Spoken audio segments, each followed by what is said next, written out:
අපි ඉස්සරහා ඉන්නේ 60 දාගේ කියන ස්ථානේ අපි මේ ඉන්නේ. ඔයගොල්ලන්ට පේන්නේ නැති මම මේක ඇතුළට පොඩ්ඩක් යනවා. ඉතින් මේක තමයි 60 දාගේ විස්තරේ. කතාවක් තියෙන මේක පැය 60කින් හදපු ඉන්න මේකට 60 දාගේ කියනවා කියලා.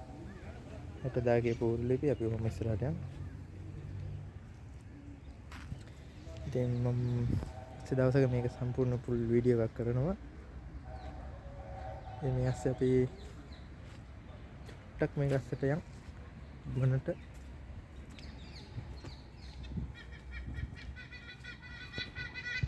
හරි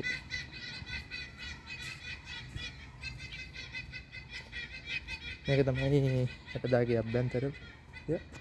බෙහෙම යම් ඕමන්න ඔයගලන් ඉදිරියෙන් පේනවා ඇති කුළුණු වගේ එකක්. ඒකට මගේ මතක නිවැරදි නම් ඒ සත්මහල් ප්‍රාසාදය. අපි ඒ හරියට ටක් ගාලා යම් වීඩියෝ එක යොමු ඉස්සරහට අරගෙන දැන් අපි කෙලින්ම යම් වටදාගෙට. මේක තමයි පූර්ව ලිපි. 60 දාගේ පූර්ව ලිපි කියන්නේ මෙන්න මේකට. දැන් අපි හේමම ඇතුළට යමු. දළදා මාලිගය.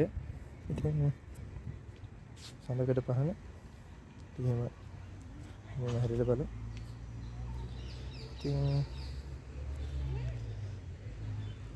සඳකඩ පහනේ සත්ව රූප පේලි දෙකක් තියෙනවා. ඉතින් ඒකට සත්ව රූප දෙකකට හේතු වෙන්නේ